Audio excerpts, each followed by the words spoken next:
Hey everyone, it's Jen in the kitchen, and it is August, and we are here today to beat the heat. As my apron says, right, we're going to beat the heat. It has been a cruel, cruel summer, and you know what? We just don't want to make it hotter, right? Hopefully, we're kind of coming out of this, but boy, it is just nice to not heat up the house, heat up the kitchen, drip sweat while we're trying to get dinner ready. So we have some beat the heat recipes today. These are all no cook. So unless you're feeling super spicy and spunky and like to pre-make some of these things yourself, like with the chicken salad we're going to do, if you like to pre-grill your own chicken, certainly you can do that. But let's go ahead and jump into this first recipe. Speaking of that, we are doing a curry chicken salad. And what I have here is about 2 cups or so of some chopped rotisserie chicken. That is our way of beating the heat, is letting the grocery store do it for us. So if you have a preferred rotisserie chicken that you like to purchase, that's a great way to do it. Some of the stores now, of course, will pull the meat off for you and put it in a package. Walmart did that, so they have already packaged rotisserie chicken pulled off the bones. Costco does that as well. So grocery stores are kind of hip to doing that and doing a little work for us. So it kind of makes it quicker if that's a route that you want to go. So I've got my pulled apart, pretty well chopped up chicken here in my bowl, and we're pretty much just going to do some assembly. I mean, the only work for this is that you're going to spend a little bit of time chopping and measuring. So it really isn't going to take very long. The hardest part with this, I would say, is the waiting. Because you put it all together, and really to get the best flavor, you want to pop it into the fridge and let it sit there for a while and let all the flavors come together. So that's really the time that you're going to need with this. So making it ahead of time, I think, is a good way to go. So you could even make this the day before, make it the morning of. And there is a ghost in my kitchen. Moving, I think it just needs to go like this. We gotta bring like that. Like this? That way, no, that way. This Yeah, there it I was is. trying to I get was the like, flowers in. the water jug was moving by itself. Ghost in the kitchen. Now we're cutting off my head. That's all right. All right, so let's go ahead and put this together. We're working on the tech. We're working on the camera stuff. So I've got my chicken all ready to go right here. Easy peasy.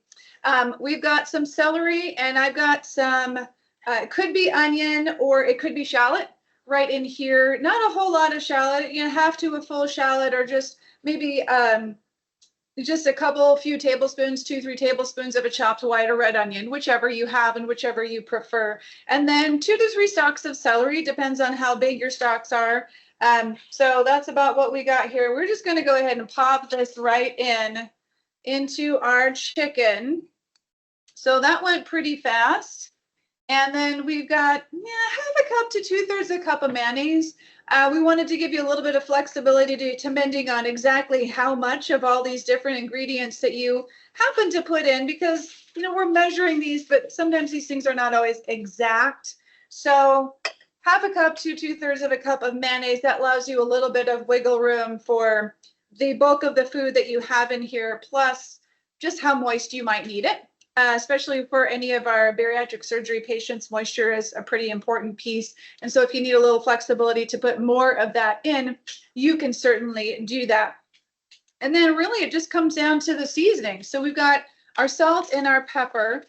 We've got, I think I put in about half of a teaspoon of the salt and about a 1/4 teaspoon of the pepper. You could put more pepper if you want. That would be perfectly fine. To do that, I don't like a ton of pepper, so I only put in a 1/4. And then we've got a tablespoon of some curry powder.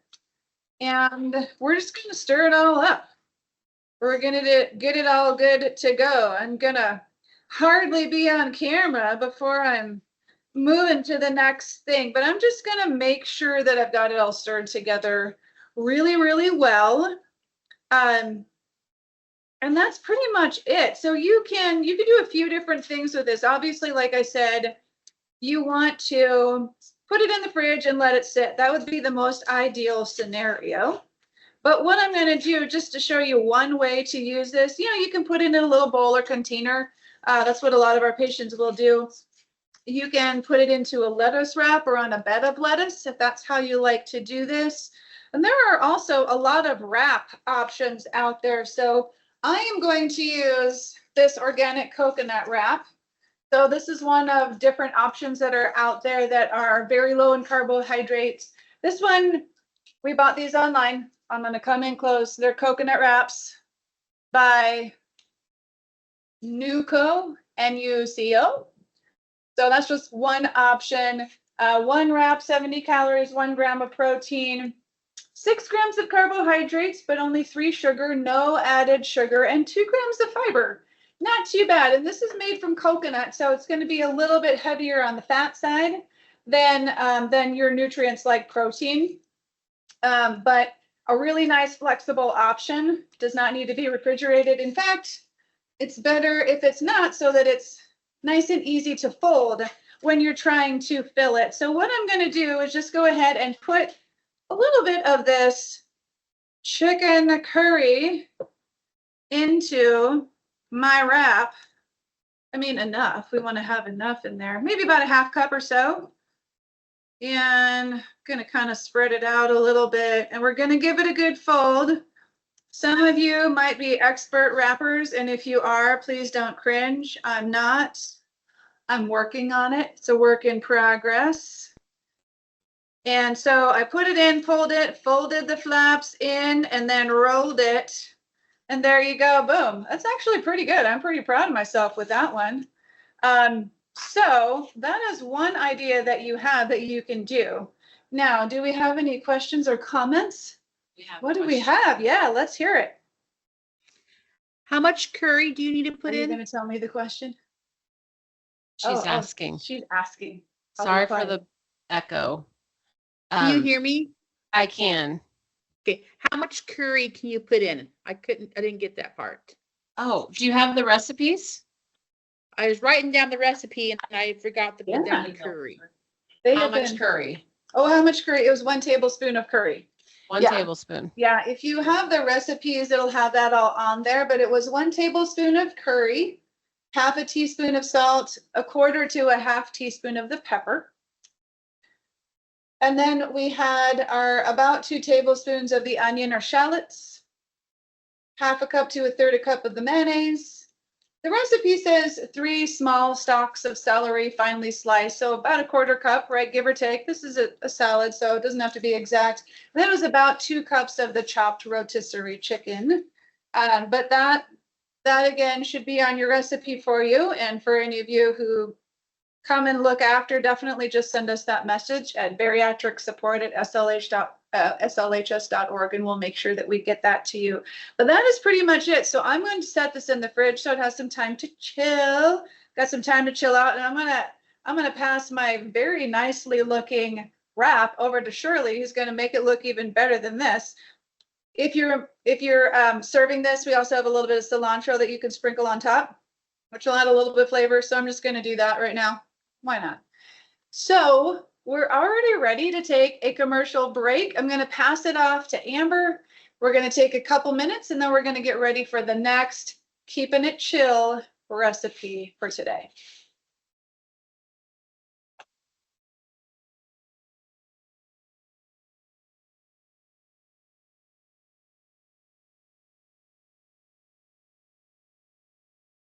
Okay, everyone. Thank you for your patience with my, let's see, resume with my tech stuff today. I don't know. I don't have the mouses correct, all that stuff. Okay, here's our break. But let me just go ahead and see here. Just like I said in the beginning, you need to be signed up for every class if you want to attend live, right? And again, you don't have to. If you're working or you're listening to this later, you can always get the recipes later. Our next cooking class is on Friday, September 20th from 11 to 12 as well. And it's called Potlucks, Picnics, and Tailgate Parties. With cooler weather, backyard gatherings, and football all around the corner. We hope that you can connect with us to whip up some goodies for gathering. And then our next Healthy Living series, this is a hot topic. We get a lot of questions on this one, especially for people farther out from their surgeries, maybe some weight loss stalls, things like that, or just super interested in it early on. Metabolism and macros starting September 3rd, which is a Tuesday, and that is from 11:30 to 12 every Tuesday. And so we're going to be tackling metabolism and how does it work. We're going to talk about protein and how it supports our metabolism. Fat, is it really that bad? Carbohydrates, what are they good for? And changes will be made under your appointments in your MyChart. And so always look, for current dates and upcoming changes in there. So we are waiting for Jen to be prepared. I'm going to just give you a little intro on what we're cooking up next, which is antipasto. And what is it? I mean, I didn't really know what it was before. I know when someone says antipasto that I know what it is, but I didn't know where it came from and that sort of thing. It's traditionally the first course of a formal Italian meal, and it's usually made of bite-sized small portions served on a platter from which everyone serves himself. The purpose of antipasti is to stimulate the appetite. So that is what we're going to be making next. Again, an awesome, awesome salad that you can put together without having the oven or stove or any kind of generated heat in your house. I know last month would have been great to have this class because it was like 107, I think, when we had our class. It was insanely hot. So, but again, this is all still warm, still hot in our kitchen. So it's kind of nice to do that. So I'm just waiting for the signal. I think that she's ready. We'll talk about the different things that are in the antipasto salad at our next break. All right, let's see if I can get this smooth switched over.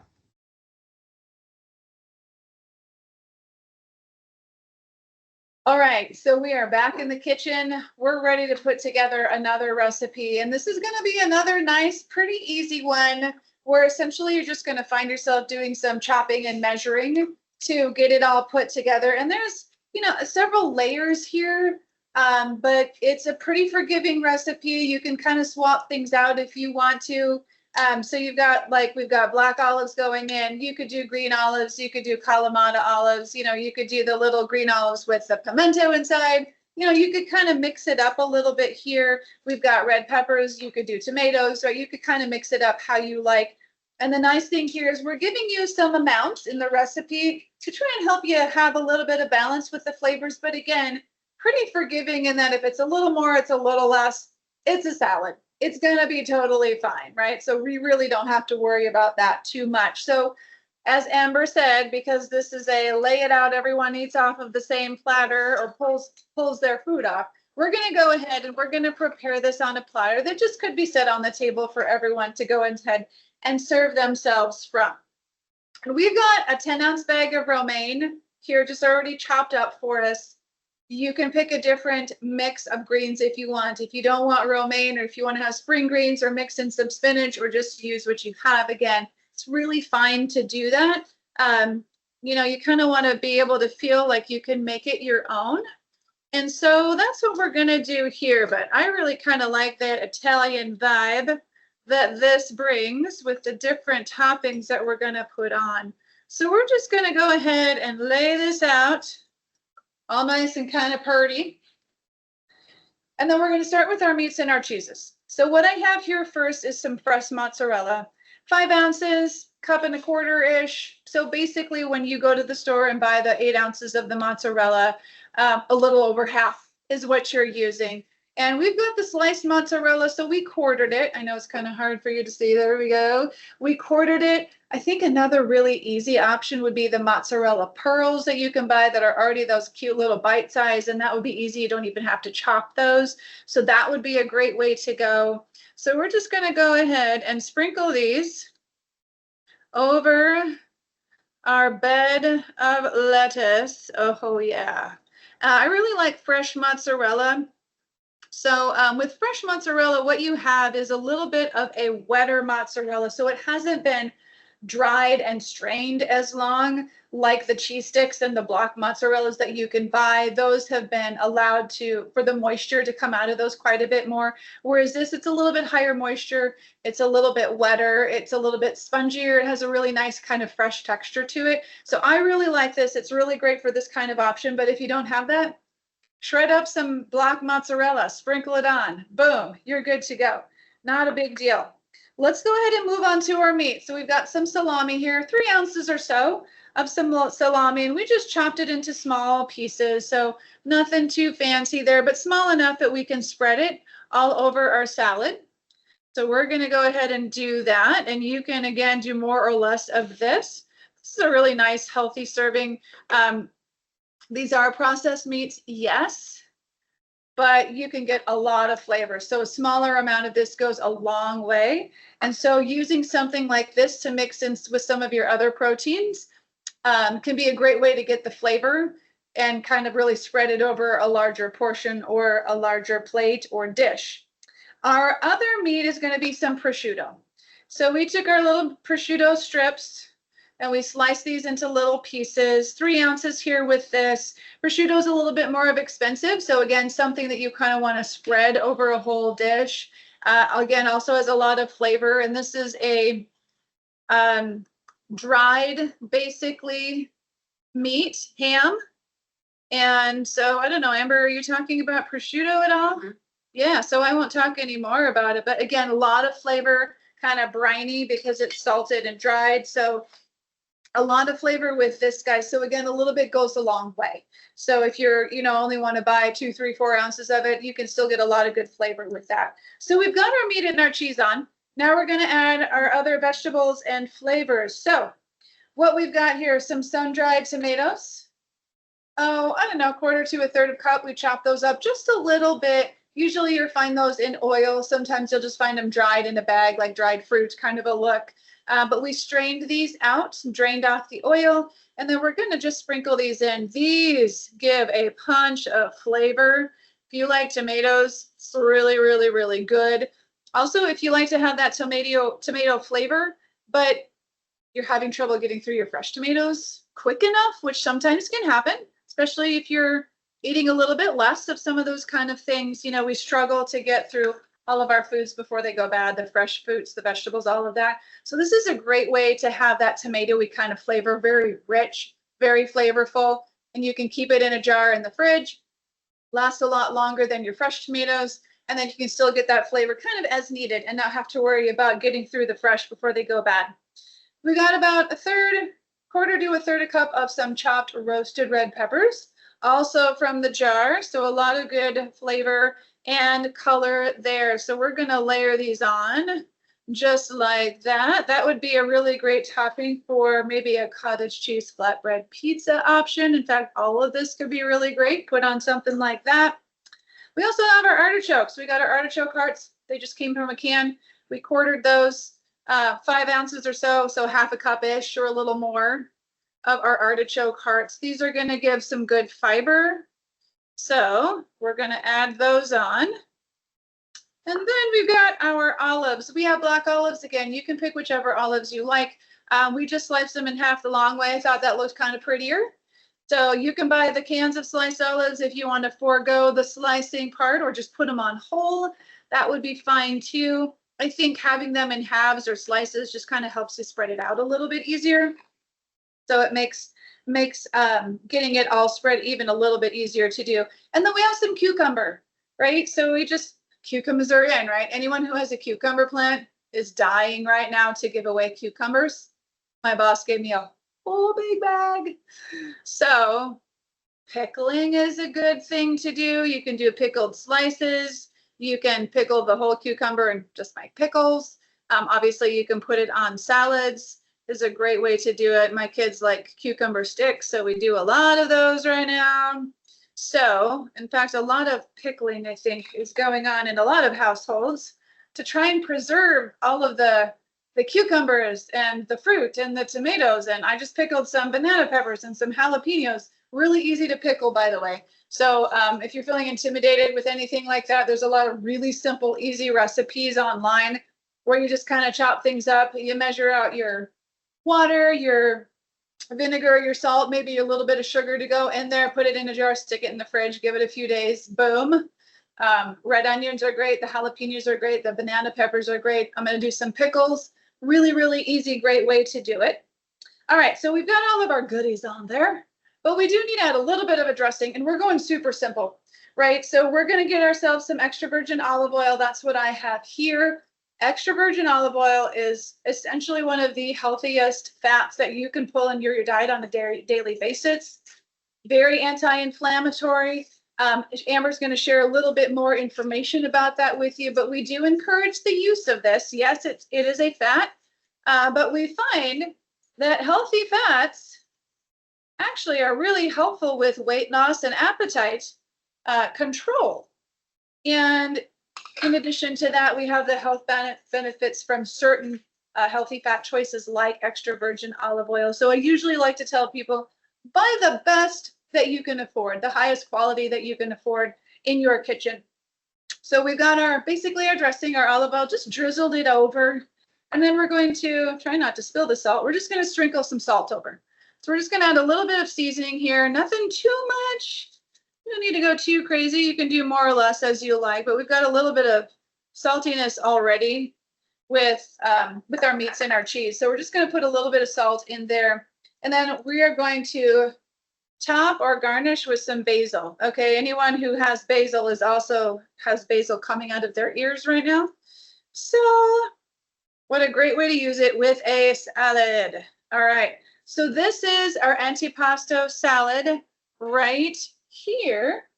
I'll go ahead and show you that guy. Beautiful, really nice big platter. Yeah, that looks great. So you can go ahead and set that on your table. Really easy assembly, right? Just a few minutes and you got it ready to go. So I think we're done with this one now. Look at us, just like clicking through everything. So I'm going to go ahead and pass it off to Amber. We're going to get ready for that next recipe.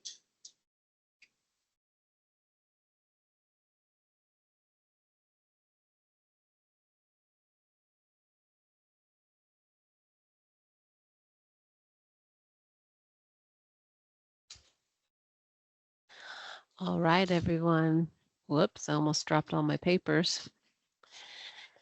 Awesome. Now we get to talk about prosciutto. Yes, Jackie asked if avocado oil would work. Absolutely, right? So if you don't like the taste of olive oil, it would absolutely work fabulous. So I use avocado oil for everything that doesn't, need that flavor, but I love olive oil. So whatever, to each his own. It's totally fine. Let's see. So prosciutto, Jen mentioned that I was going to talk about what prosciutto is. So I have my little picture up here. I've got some olive oil and olive pictures. It is an uncooked, unsmoked, and dry cured ham, very thinly sliced. Prosciutto is usually served thinly sliced, which is how we just had it, but like cut up in strips. And it's usually accompanied with melon or figs, and it can be accompanied to vegetables like we just showed here. And it can oftentimes be put in simple pastas or cream dishes, things like that. I know I've had that like in like a more of a Alfredo type of sauce before and added in there. It could be on pizza, things like that. So that is what prosciutto is. And again, it doesn't need to be used. It's kind of hard to deal with, like if you don't want to have it on there. The salami is a great flavor for this type of salad. So anyway, okay. And then I wanted to talk a little bit about fresh mozzarella because I never grew up having fresh mozzarella. It's been kind of a new thing that I have learned to enjoy, and part of cooking class, we get to try new things. And so I want to talk a little bit about why it's different, right, than our more drier brands of mozzarella in the store. It's a pillowy moist white cheese that usually comes in the form of a ball, and it's usually packed in water or hand wrapped in plastic wrap. It has a high moisture content, and because of it, it comes with a relatively short shelf life. So typically it's a good idea to eat fresh mozzarella within a week of when it was, opened, when you opened it. Unlike the more common form of cheese, it doesn't melt as easily, right? It's more used for fresh salads like this, or when you're going to have it like with a little slice of tomato and a little bit of basil, like just a little, what is that called? Caprese salad that we had done a couple months back. So let's see. So you don't want to have it on like anything that you're going to melt the cheese because it'll just be a soupy puddle. So you don't want to do that. But if you're going to do, I think we did a Neapolitan, a marguerite. We did a marguerite pizza back a couple months or a couple months ago, and we had a little bit of fresh mozzarella on the pizza, so that would work. And then let's see, fresh mozzarella was originally made from buffalo milk in Italy. It has since transitioned to being made mostly common from cow's milk, but there are many, I won't say, but let's say native Italians who still insist that fresh mozzarella comes from buffaloes. So let's see, what we're calling regular mozzarella is actually just a low moisture version of fresh mozzarella. So let's see, do you prefer fresh or regular mozzarella? It's a great addition to a weight loss diet if you can tolerate dairy. So what is your preference? You can type it in the chat. Do you like fresh or regular? And what's your favorite cheesy recipe? I love to hear about cheesy recipes. And the regular drier version also has a longer shelf life for sure. So it makes it more appealing. Fresh all the way, Jackie says. All right, Jackie. I like both. It's really weird. Just kind of depends on what it's for. Because right now, fresh is like top of mind because we have it here. There's a couple pieces left over. I'm thinking that's going to be a great addition to our lunch. But I do love a really, like, nothing better for me than a dry cheese stick. I don't like the ones that are kind of moist, the regular mozzarella cheese sticks. I like them. Trader Joe's actually has my favorite mozzarella cheese sticks because they're a little drier. Okay. All cheese is good. I like that, Joyce. Yes, and in caprese, right. Is that how you say it? Caprese? Caprese. Sorry, I knew I would be saying it wrong.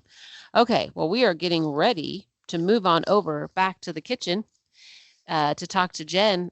I didn't get a chance to talk about olive oil. Maybe I can. I can right now. Okay. Just really quick on how long do these recipes last in the fridge? That's a good question.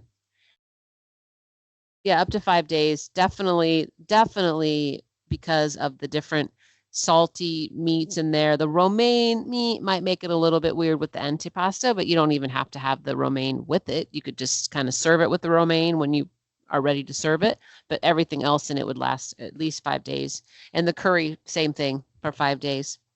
So I think the biggest thing for knowing the differences on these oils, just real quick, is that the extra virgin olive oil is certainly the best type. It's extracted by cold pressing to prevent the natural content from being altered and exposures to high temperature.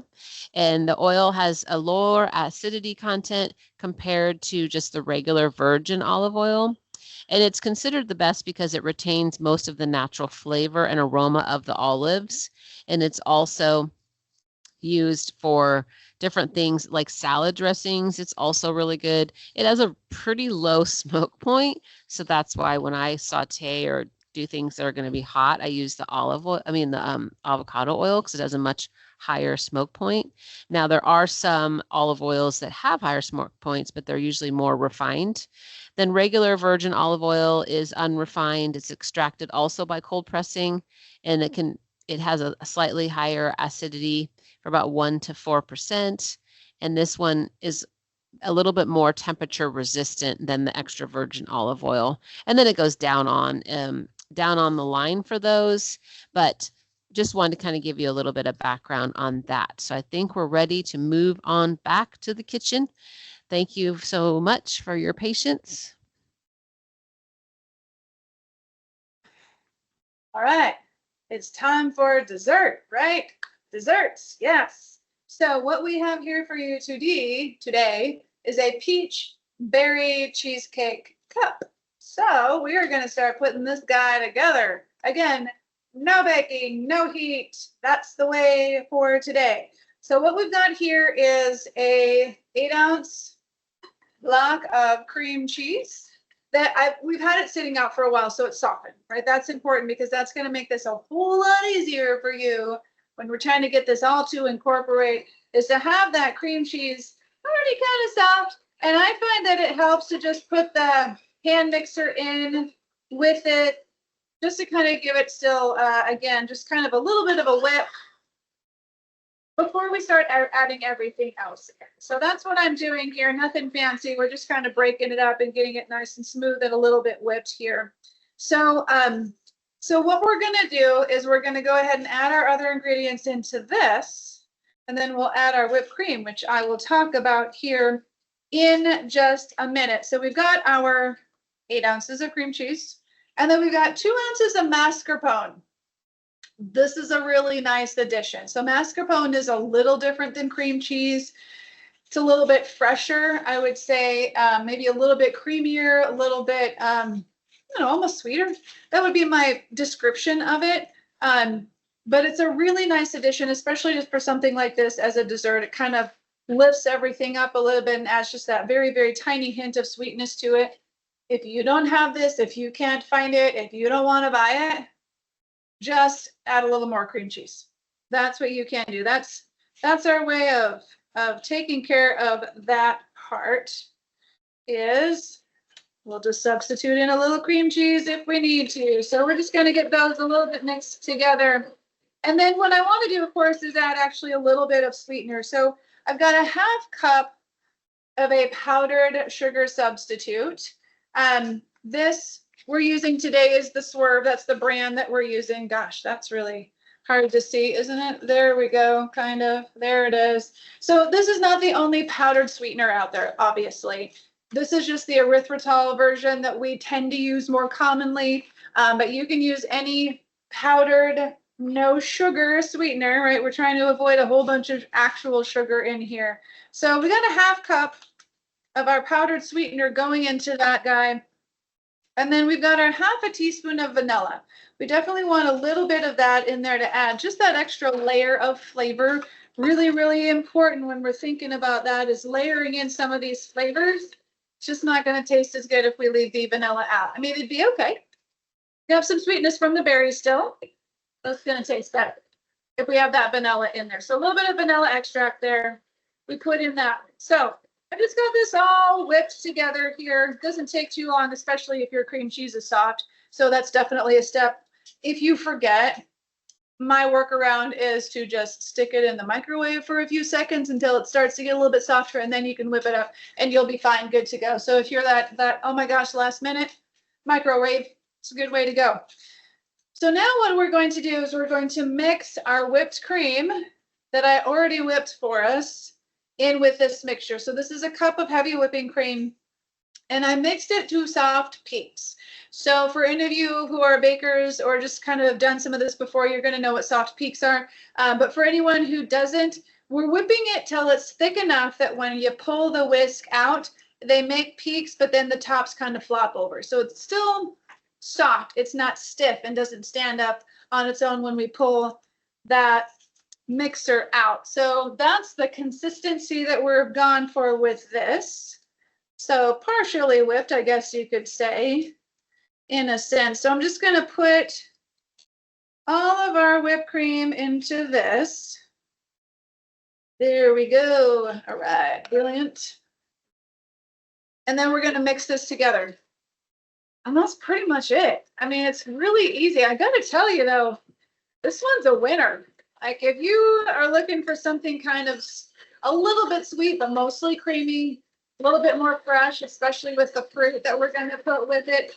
This I think could be a standalone if we wanted it to be, but it's really going to taste better when we put the fruit with it. And we're going to actually layer these things together a bit into my little serving cup. We'll show you a couple options for that. You know, the nice thing with this too is you can make the serving size as big or as small as you need. So if you're kind of serving your family members who are going to be able to handle something a little bit bigger, you know, then you can build that. Or if you are post-surgery or you're really trying to watch your portions, you want to have some, but just enjoy a much smaller amount, you can get some little 4-ounce bowls or something just much smaller, custard cup kind of size. Can work really well there with that. And then you can still enjoy all of the layers and all of the flavors and stick to the plan that you are trying to follow for yourself. So this is not a high protein dessert, but it is not a high sugar dessert. So that is the nice thing with this guy. So we're just going to go ahead and we are going to make ourselves one. So what I have here are some peaches. You can really kind of use whatever fruits you want to.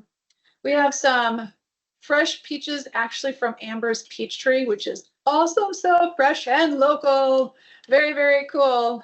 And definitely like perfectly right. Like she's going out there and she's picking up only the ones that are ready to go. So we are going to go ahead. We're going to put some of our peaches here on the bottom. And then we're going to go ahead and we're going to dollop some of this cream cheese filling in to our cup. Maybe. There we go. Come on now. There it is. Yeah, that'll be good. So we're going to go ahead and just kind of get that in there. I'm not going to make it super huge. I'm not going to fill the whole thing because that's actually a pretty big cup. Even for me and my normal stomach size, that'd be a pretty big dessert. So we're going to stop right there. And then we're just going to go ahead and put some of our blackberries on top. So raspberries, blackberries, blueberries, strawberries, whatever you like. Going into fall, you could saute some apples with some cinnamon and a tiny bit of butter and do something like that and get a really nice fall kind of a vibe with this too. So you can really mix up the fruit combinations. I think if you had mango, some toasted coconut on this would be good. Maybe doing some chopped pecans or some chopped walnuts, pistachios, slivered almonds, all sorts of different things that you can do. But that is our very simple and pretty easy little dessert. You could even set things out and just kind of have people build their own, which would be a fun way to do it as well. So definitely give this one a try. We're going to go ahead and take another commercial break. We're going to come back. We're going to show you everything. And then I'm actually going to talk about a couple other recipes that we haven't demonstrated in class today, but we thought, you know what, let's just toss in a few extra for fun. So that is part of your recipe deck. If you got the recipes, you already have those as part of the whole document. We're just going to talk about them and mention them. And then we'll showcase everything else that we have made for class today. All right. See you in a couple minutes.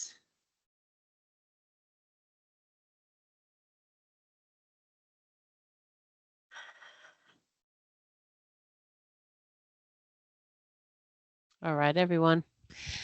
Final break. Can't believe it. It's crazy. Nice, quick. That's what's so great about this class today. Beat the heat, but it's also, right? It's also, oh, there was my antipasta salad. That's the slide that I meant for last time. That's okay. We're going to talk about mascarpone cheese in our final break because I was kind of like, what is this? I have no idea. I'd never used it before. It is fresh, soft cow's milk cheese with slightly sweet, rich flavor that's originally from northern Italy. Another Italy origin. It is 70 to 75% milk fat, giving it a smooth, creamy texture and pale ivory color. Cream cheese only has, like regular cream cheese, only has 33% milk fat and about 55% moisture. So the mascarpone is from full fat cream. And so it just adds that little bit of creaminess to this last recipe that we made. And so I just wanted to let you know kind of what it was, and it doesn't have any carbs, of course. It's just fat basically, and has that nice, just smooth flavor, smooth texture for the dessert that we just did. Now let's see. If you have a family member or friend that's interested in our cooking class, or you'd like to rewatch the class that we're recording right now, you can head to YouTube at St. Luke's Health System and click on playlists. And then when you're at playlists, you want to click on bariatric nutrition. So, and then view playlist. So if you click on the picture of Jen, then it'll show like that class. It won't show all of our classes. So you got to click on the actual playlist. And also don't forget that on our St. Luke's bariatric nutrition page, At the bottom, you'll see a picture of me, and then you see a picture of Jen and our behavioral health specialist, Angela. And then at the bottom of that, we'll have all of our updated classes. So it'll talk about what I had mentioned on one of the breaks about our healthy living class, and then our support group. We had a great support group on Wednesday. It's a tough time for, I mean, it's a great time for some because it's 5 to 6. It's not during work hours, some people's work hours though, but it's also a great chance to get together and to share struggles and share successes and all of that. So, and then every month on the third Friday is our virtual bariatric cooking class like today.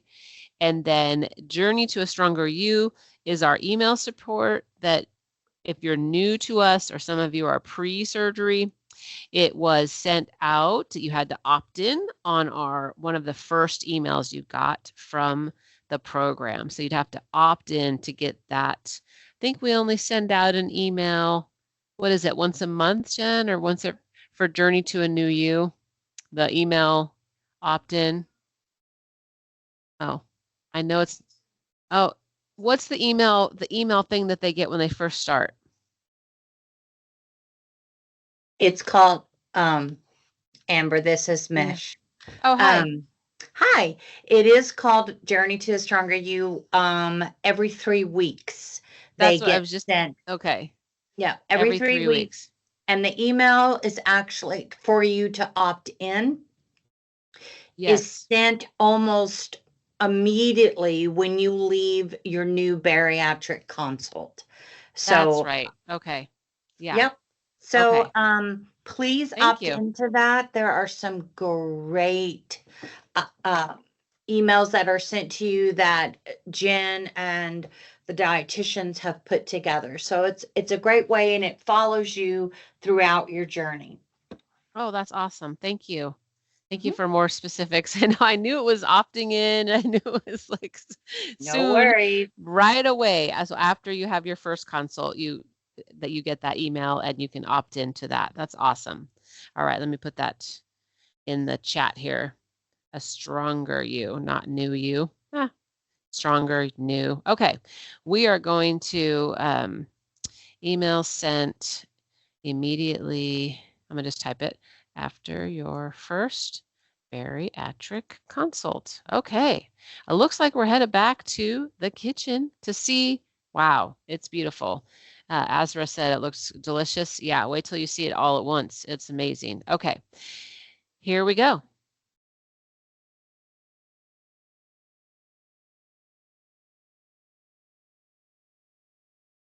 Okay, everyone, let's go ahead and let's bring this home, shall we? So we've made some really nice beat the heat, beat that cruel, cruel summer situation that we've had here in Idaho, Southern Idaho for 2024. We actually have 5 recipes that we included in the information that we sent to you. We made 3 today, but I'm going to go ahead and talk about these other 2 here briefly and even show you one of them already made. One of them is the Italian plate, right? So that's part of the recipes that you received. And so this is, kind of almost like a very simple charcuterie board, but it's very much Italian themed. So it's going to have your fresh mozzarella slices or pearls, your prosciutto or pepperoni or salami, whichever other meat there that you wanted to have. You could do some tomatoes, you could do cherry tomatoes, you could do larger tomatoes and get those sliced. And then I think olives are a great thing to put here as well. Again, whichever you like, green olives, stuffed, not stuffed, the Kalamata, the black, to each his own, right? But you got a little bit of flexibility there. And then with something like that, kind of the similar, which we did with our actual antipasto salad, is just kind of sprinkling a tiny bit of salt over the top. Maybe you drizzle a little bit of olive oil over it if that's something that you think could really work well with that. I also think a little bit of a pesto garnish, if you will, or a pesto drizzle with something like that could be really nice. Just having that option there for people if they like pesto and want to put that maybe over their mozzarella cheese, which is a very, very tasty combination. So this is just kind of another more finger food type of option. So you do have that recipe here available to you, kind of a nice simple little thing. And then we have our lemony cottage cheese pudding. Okay, so since we're kind of on a cottage cheese sort of journey here the last couple months, I thought, why not? Let's just explore cottage cheese as much as we can. It's really common. It's not expensive. It's high in protein. You can choose the different fat levels to based on what you like and what you need. So we've got a lemony cottage cheese recipe here, and it's pretty simple. You're going to take your cup of cottage cheese. You're going to want to blend that in with about 2 ounces of cream cheese. And I'm going to tell you, don't leave out the cream cheese. There is something creamy about that really helps balance out the a little bit more savory-ish kind of note that cottage cheese can naturally have. So if you leave that out, I think you're going to find that the end product isn't maybe quite as balanced and enjoyable and feel like it tastes right. But you might like it. I felt that the cottage cheese without the cream cheese was not quite as good. So 2 ounces of softened cream cheese, again, so it blends together very well. 2 tablespoons of a sweetener. So it could be a powdered sweetener or a liquid sweetener. So it could be what we used today with the powdered swerve. It could be Lakanto maple syrup, something like that. I would go with either the powdered or the liquid because that's going to help keep a smoother texture. If you go with something granular, it could get a little gritty, and then you're not going to have that nice smooth mouth feel that you're going to be looking for. So I've used both. I used the Lakanto maple syrup. Today, we use that powdered swerve, which is the erythritol. Both actually worked really, really well. So you've got a little bit of flexibility there. Of course, our half a teaspoon of vanilla. We need that little bit of vanilla to mix in with that, just to add that kind of nice base layer of flavor that comes with a lot of desserts. And then, of course, the lemon juice, a tablespoon of lemon juice. Nothing too crazy here. You can buy it, you can fresh squeeze it, whatever you prefer. And I just popped it into a bullet blender and let it go for a while. I had to take it off, shake it a little bit to get all the cottage cheese curds down into the blade. But we came out with a really nice, smooth looking product. We even have our summer lavender here. Hopefully you can kind of see. I'm trying to move it around so it's easier to see. Not in front of my apron is good. So we've got it dolled up a little bit. Oh, there we go. Thanks, Shirley. Yeah, so it's pretty thick. I mean, I'm tipping it and it's starting to move a little bit, but once you've chilled it, it's got a pretty thick consistency. So if you like lemony pudding, it's a good fresh one for the summer, and you can feed it to your family, roommates, whoever it is, and they're going to have something nice and fun and desserty, but it's actually going to be a good protein hit and pretty much no sugar in there, right? So that's a great, great option. So those are our 2 extras. But let's go ahead and take a look at what we have here with what we actually made today. So we started with the curry chicken. So we've got that dished up here. We've actually got our little lettuce wrap, I guess you could say, or lettuce cup, little bowl that we put that into, and we put a little bit of that cilantro on top for a really nice look. We got some vegetables here on the side. That's a great addition to put with our protein, right? We like to have protein and vegetables together. So there is that. Or we can go the wrap option. Nope, that's not the right one. It's this wrap. Here it is. So we've got that coconut wrap. Again, there are other wraps available. This is just the one that we found online on Amazon. We use that one today. We've got a few more nice little fresh vegetables to go with it, like the tomato that's rolling around and some cucumber slices that are disappearing on the white plate. There we go, along with our little wrap. So that's our curry chicken. Then we have our antipasto salad. That one looks amazing. I'm really impressed with how this came out. It looks like you could really rock this, right? Have a few people over for dinner. You could look amazing. And it probably only takes you about 10 or 15 minutes. So you can do that. But we thought, hey, what if you needed a way to just handhold, right? So we've got our little wrap as well. And we used our coconut wrap with this. We put the salad inside. We got a couple apple slices. You could do a few berries. You could do a few of the cucumbers and tomatoes, or the celery. So we've got several different options going on here. And then last but not least, the pinnacle, and it looks really, really cute. Shirley made us look good again. So we've got our little berry peach little cheesecake cup. So we've got our smaller version here. I'll show that with our fruit and our layer inside and some really cute little chocolate hearts. 90% chocolate from the bulk section, I think, at Winco, if I'm right. Melted, or if you find a 90% bar, melt it, pipe it on some wax paper, let it chill, stick it in the fridge, or just let it chill at room temperature. It can be great. Or, of course, we got our little bit bigger one here. We got some little pinwheel. There we go. Pinwheel chocolates right there. Put those in our little whipped cream on top to garnish. Looks really, really cute. So piping the chocolate onto a wax paper and letting it harden and doing something like this also is really going to make you look like a rock star, because it's really not that hard. You can make all sorts of different shapes and you just look amazing. And it's healthy because it's 90% chocolate. So we've got a high cocoa content, a really low sugar amount here with this. So it's actually a really good healthy addition to your dessert. So you can not only look amazing, but you can feel good about adding a nice other little health boost to your dessert. So I think we've gone through everything. We've done it. We've made it to the end. We're moving around.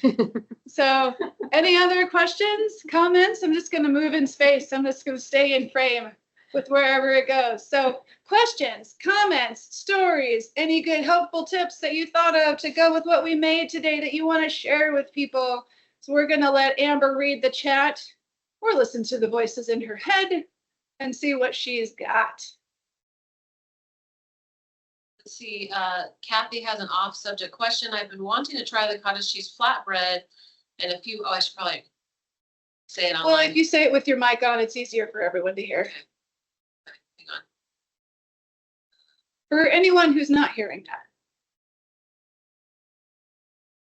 Okay, Kathy has a question. Kathy has a question. Where are you? There, let me just mute Jen so that we don't echo. Kathy says, kind of an off-subject question. I've been wanting to try. I would say you are on camera. I didn't turn your camera off. I've been wanting to try cottage cheese flatbread and a few other recipes that calls for baking cottage cheese. Unfortunately, don't want to turn on my oven. My AC isn't great. So the question is, can they be made in the microwave? I do not know the answer to this. Kathy, I have an air fryer because I don't like to turn my oven on either. I actually have my air fryer in the garage and I line it and put parchment paper in there, and there's a flat surface, and I would just air fry it myself, but make sure you really watch it because it goes quick. But I don't know if it can be microwaved. That's a great question. Probably not, but I don't know. Yeah. Oh, hang on. Let me unmute her. The sweetener, Ezra, is at Walmart, Albertsons, Winco. Yeah. You got it?